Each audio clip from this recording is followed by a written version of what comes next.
Welcome to the Capital Gains Tax Solutions podcast, where we believe most high net worth individuals and those who help them, they struggle with clarifying their capital gains tax deferral options. Not having a clear plan is the enemy, and using a proven tax deferral strategy, such as the Deferred Sales Trust, is the best way for you to exit your highly appreciated business or real estate. Hey, I'm your host, Brett Swarts, and each episode I'm joined by some of the best real estate, financial, wealth, and sometimes autonomous security robot experts in the world, where they share their ideas, deal stories, and inspiration. So together we can make complex tax deferral strategies simple and passive income plans achievable. Hey, I like bringing on guests that offer something that's maybe going to help us think in a whole new way, reimagine public safety. I'm excited about our next guest. He is the founder of Nightscope. And he, along with his partner, have formed a company in response to the tragic shootings at Sandy Hook and Boston bombings. They have a passion, he and his partner have a passion for how to create an affordable platform to reduce both crime and economic burden in places of every facet of society with the right fusion of technologies and social engagement. Please welcome to the show with me, William Santana Lee. William, how you doing today? Good. Hey, Brett, how you doing? Greetings from Silicon Valley. Absolutely. Glad to have you here. And I think you like to go by Bill. So we're going to go by Bill for the rest of today. That being said, Bill, would you give our listeners a little bit more about your story and your current focus? Sure. Nightscope builds fully autonomous security robots, which are a very unique combination of self-driving autonomous technology, robotics, and artificial intelligence to give our nation's 2 million law enforcement and security professionals really smart eyes and ears for them to do their jobs much, much more effectively. Coming up here on April 4th will be our 8th anniversary, which is kind of big because, it's 20,000 startups in Silicon Valley. Like 95% of them end up failing. So we're pretty excited about building this crazy set of technologies and actually have it working in the real world. We'd hold contracts from Alaska to Rhode Island, operating 24/7 across the nation. We've operated over 1 million hours thus far, and the crime fighting technology is actually proven to work. Amazing. Can't wait to dive into that because it's such a unique topic and so timely, given the state of a lot of things. And so we'll dive into that here in a second. But I want to take a step back, though, first, Bill, and I want you to help our listeners and myself get to know you a little bit better. I believe we've all been given certain gifts in this life, and these gifts are being given to us to be a blessing and a help to others. Some people call them strengths, some people call them superpowers. But I want you to go back maybe to your university days or your high school days. And I want you to think about maybe one or two gifts that you believe you were given, and how do those gifts help how you help and bless people today? I think one of the things that I realized when I started was time was really important. So actually, I didn't come from a wealthy family.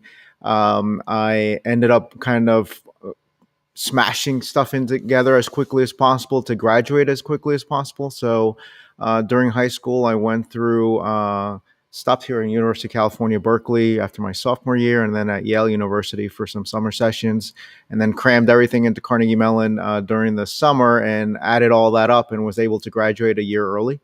Entrepreneurs can create jobs, can define technologies, can build brands, but the one thing we can't do is create time. So that was kind of important. And I think the other thing that is rather different for me than others is I kind of like to look at things from a systemic standpoint. Unfortunately, our scholastic system and our corporations breed silos or functional experts. And so if you're you started your career as a buyer in purchasing, then you became the supervisor in purchasing, then the manager, then the director, and the executive director, and then the vice president of purchasing. You're really good at purchasing, but your ability to actually build or run anything is really limited. Similarly, in school, we've got mechanical engineers and software engineers and historians and biology people, but intertwining those and mixing them is not really encouraged. To me, it's like during interviews, I always ask, hey, kind of what's more important? Is it customer service? Is it finance? Is it technology? You have to have the best brand. And 9 out of 10 candidates will pick a functional area. And that's like asking a Formula One race car driver, please tell me what's more important, the steering or the brakes? Like, you have to have everything kind of work together. And for a startup like we are, it ebbs and flows over time. So kind of thinking of things holistically, as opposed to, I got to be really good at customer service, or I got to be really good at technology. That's not how the world works. Yeah, I couldn't agree with you more. And so I want to try to encapsulate that. So time and being efficient and thinking of ways to speed up and have and get your studies done, and you're running a company, building a company from scratch in Silicon Valley.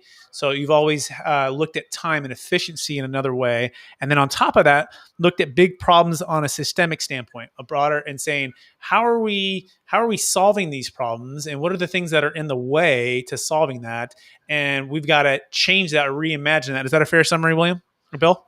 Yeah. And I think if we fast forward to Nightscope, kind of looking at the country's issues, if you would have asked me 8 years ago, hey, we're going to be in the middle of a pandemic, the robots are immune, and literally the entire country, after what happened over the summer and January 6th, is going to be looking at reimagining public safety, and you'd be right in the middle of it, I'd say, yeah, kind of Hollywood sci-fi, you know, movie plot. But here we are. I think from a systemic standpoint that maybe your viewers may not be fluent in, the U.S. Department of Defense has a $700 billion budget. There's one person in charge, and we give the troops every level of capability you might ever imagine. And there's a Northrop Grumman, a Lockheed Martin, a Raytheon, a Boeing to build whatever he or she might need in a theater of war. There's 2+ million soldiers. That is not the case on our own soil. So the U.S. Department of Justice and the U.S. Department of Homeland Security effectively have no federal jurisdiction over 19,000 law enforcement agencies and 8,000 private security firms. And we've got 2 million people on the ground that wake up every morning and are willing to take a bullet for you and your family. And the level of technology that we provide to them as a country is certainly beneath the dignity of this nation. We effectively have them trying to secure the country with the technological equivalent of a number two pencil and a notepad. And in that case, there's no risk capital. There's no one single person in charge. There's no strategy. It's systemically broken. Wow, that is staggering to hear that. And having family members served in the Marines and the Army, and I had no clue of those stats. So let's dive in right into exactly what you're doing to take that head on. What is autonomous security robots, and how are they helping to bring change to what you just talked about? Sure, the strategy is twofold. The first one's a little bit easier than the second one. The first one is just to provide a physical deterrence. So if I put a marked law enforcement vehicle in front of your home or your office, criminal behavior changes. Alternatively, if you're driving down the highway and there's a marked police car on the side of the road, I don't care what speed you're doing, you're going to pump those brakes. And that is similar to our machines that are behind me. If you're trying to steal a car at a hospital at 3 o'clock in the morning, and you pull up and there's a 5 foot tall, 400-pound machine roaming around on its own, there's no one remote controlling it. There's a strobe light going. It says security on the side. You have no idea what it does. You're going to steal that car down the street and not there. And that's literally what's been happening with our clients across the nation. So that kind of the simple part, just physically being there stops a lot of negative silliness from happening. The second part is a little bit more complicated. So these machines generate over 90 terabytes of data a year that no human would ever be able to digest. And we put that in a format that an officer or guard can utilize. And the machines can then provide 360-degree eye level high definition streaming video. We can run a thermal scan. We can treat your mobile device as if it's a license plate and kind of be on the lookout for that device. Same with license plates. The guards can speak through the machines as if it's a mobile PA system. So it's basically providing the guards and officers really smart eyes and ears, and having their eyes, ears, and voice on the ground and being able to be in a lot more places at the same time. And then that force multiplier is what is driving a lot of the crime reduction that we've seen with the application of the technology across the country. So my mind has me thinking Minority Report here, Bill. So I know you've probably heard this a lot, but I can't help but No, just never think heard. No, never heard of it. No, Minority Report, Star Wars, about it.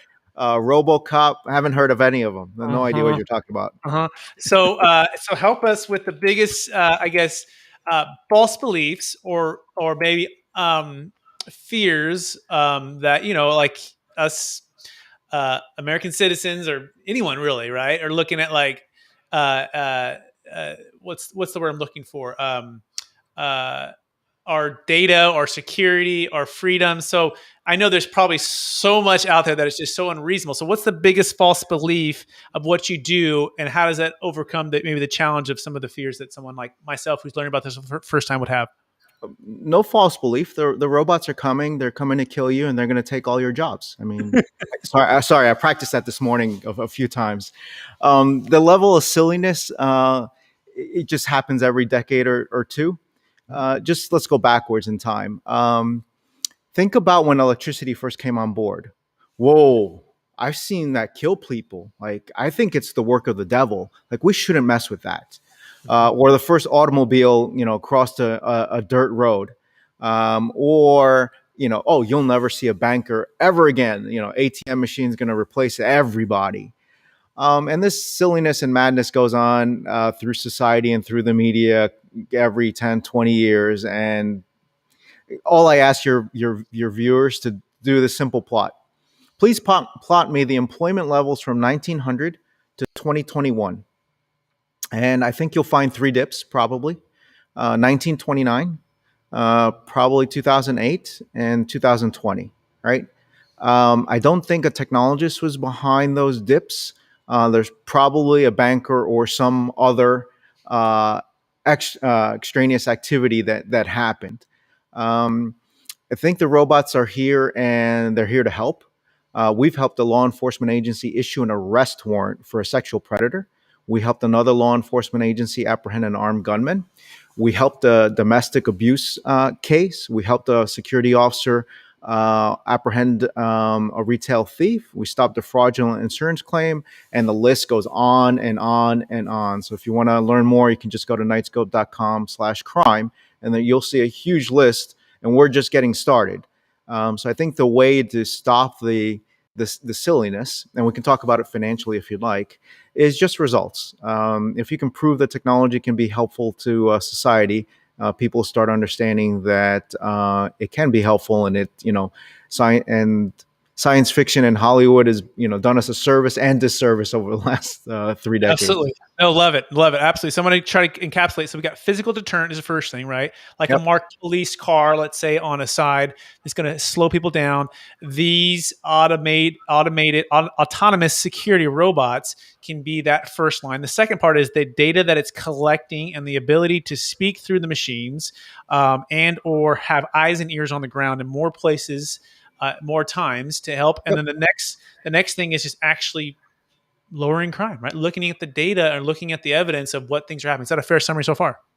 Yeah, and just if you let the crazy founder for 30 seconds go nuts, like let's say, so we have a slightly long-term ambitious goal to see if we can make the United States of America the safest country in the world.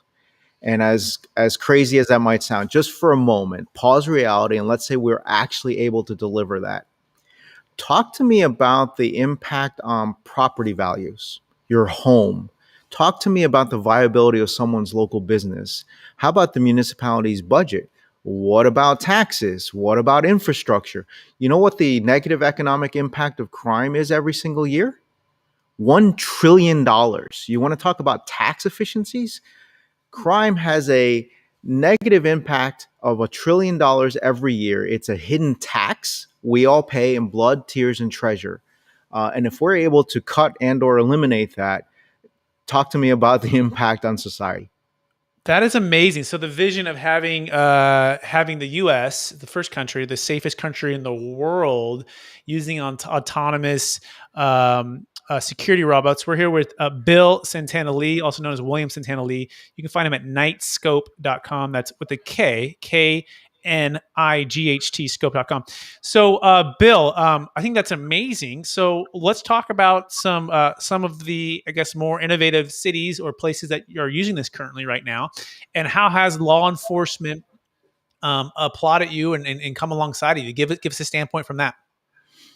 Sure. We've our clients are basically anywhere you might see a security officer or guard across the country. So half a dozen Fortune 1000 firms. We're nearing half a dozen hospitals, major corporate campuses like a Citizens Bank or a Samsung, rail, airports. So the Houston airport, for example, manufacturing plants. I think we're in a sixth or seventh casino. Again, anywhere you might see an officer or guard is a significant opportunity for us.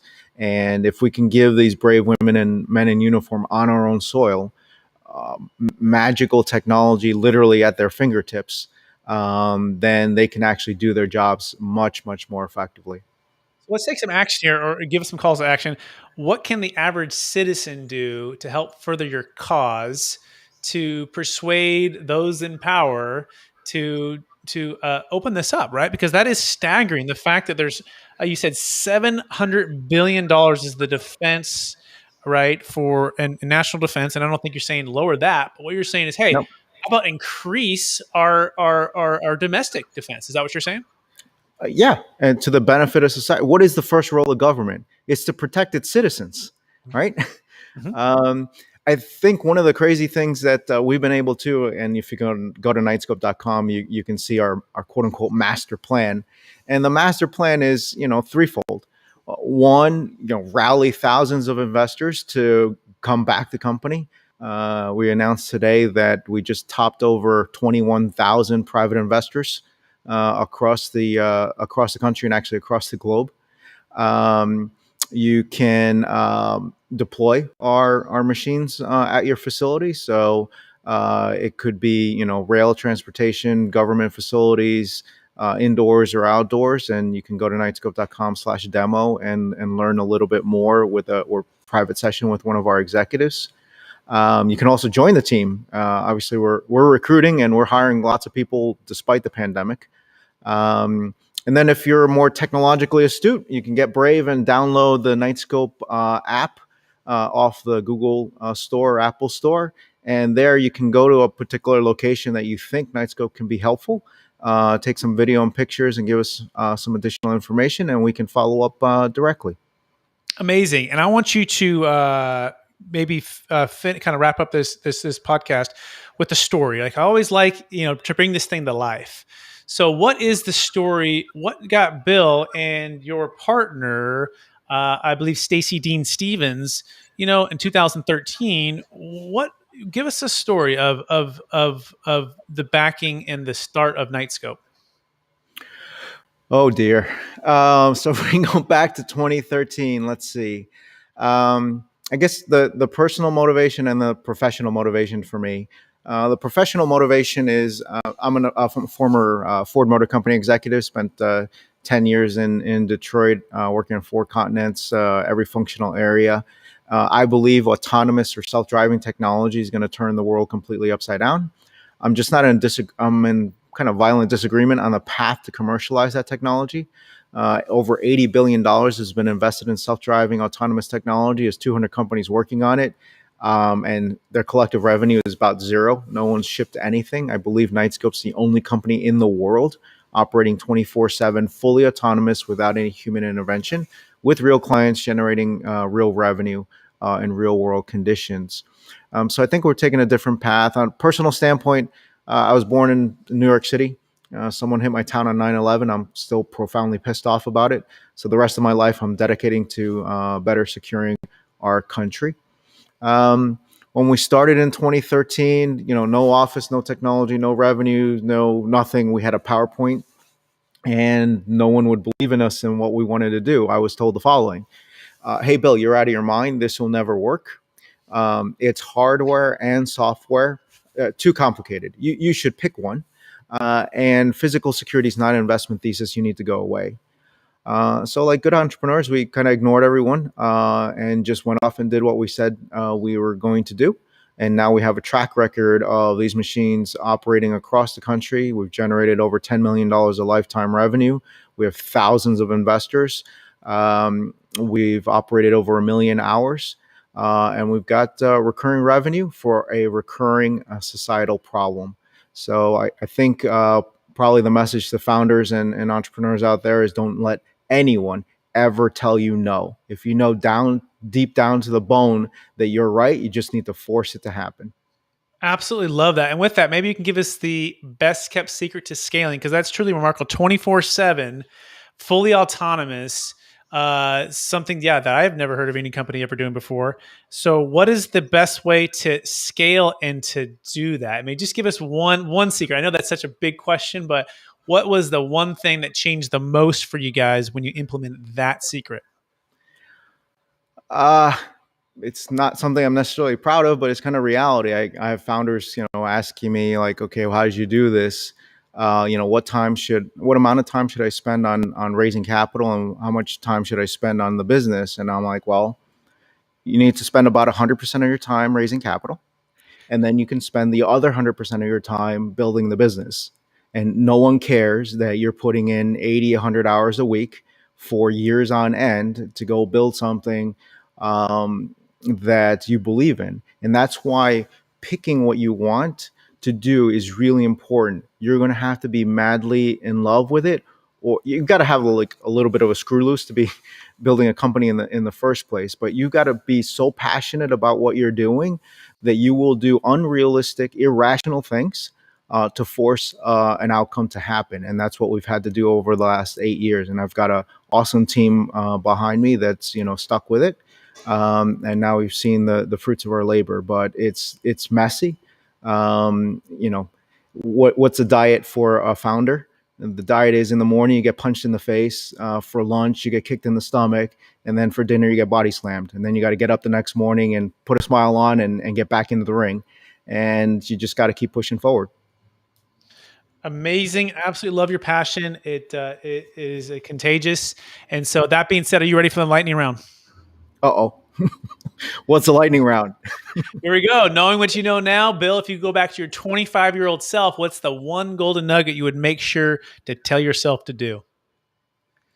The world moves around three things: people, cash, and relationships.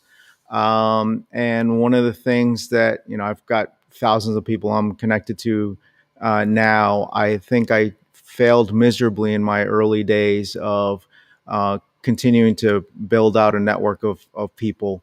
I'm catching up now, but there's a lot of missed opportunities from high school and college and the early work years where you lose contact with people or whatever. So, it sounds silly, but keeping your LinkedIn profile up to date and connecting with folks and making sure you keep those relationships alive are really important, because you never know where folks might end up. Someone I met, I don't know, 20, 25 years ago, she just became the chief of staff for a major U.S. federal government agency. Like, you never know who's going to end up where, right? So having those relationships is kind of really important. Beautiful. People, cash, and relationships make keeping our relationships going and a priority.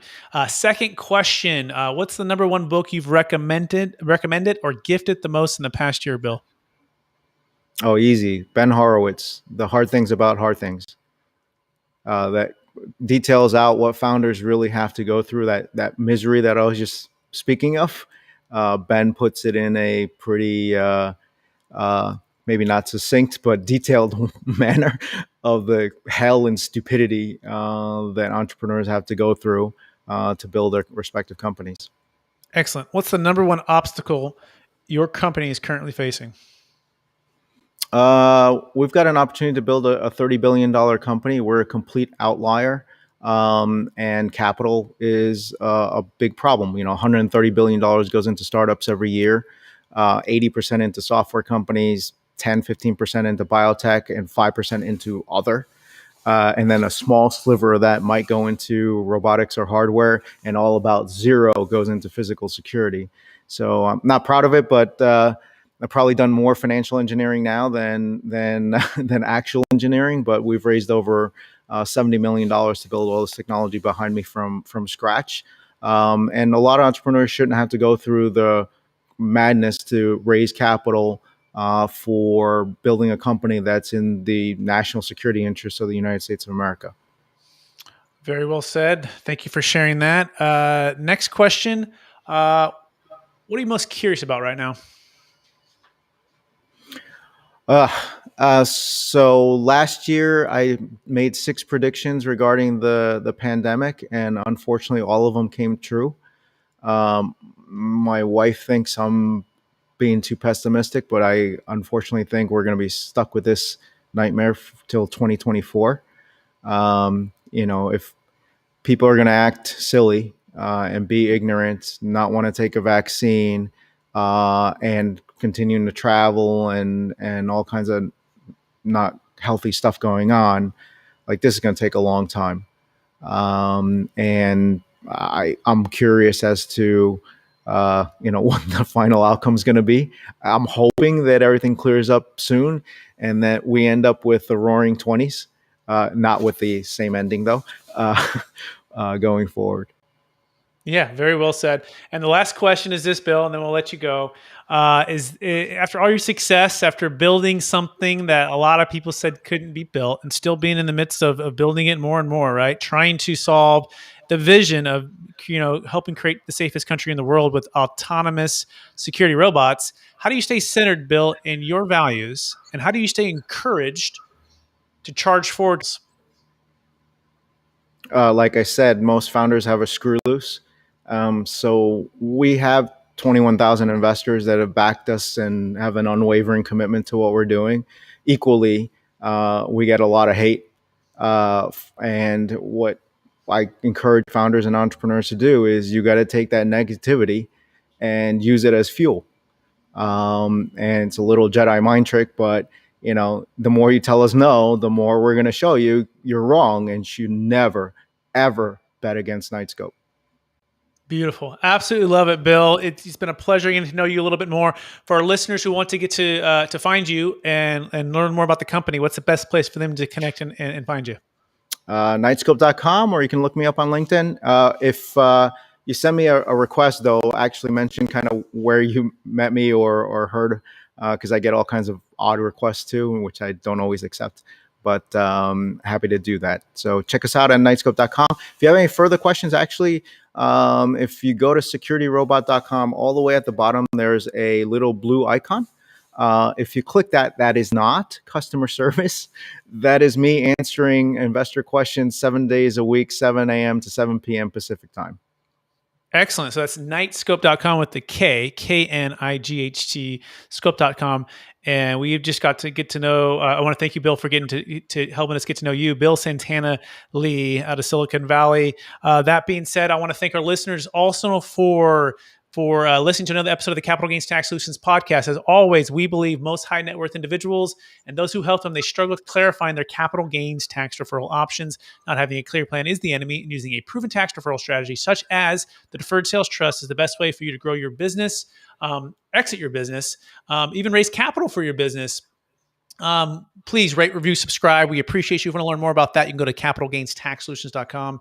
That's capitalgainstaxsolutions.com. We appreciate you listening to another show and hope to talk to you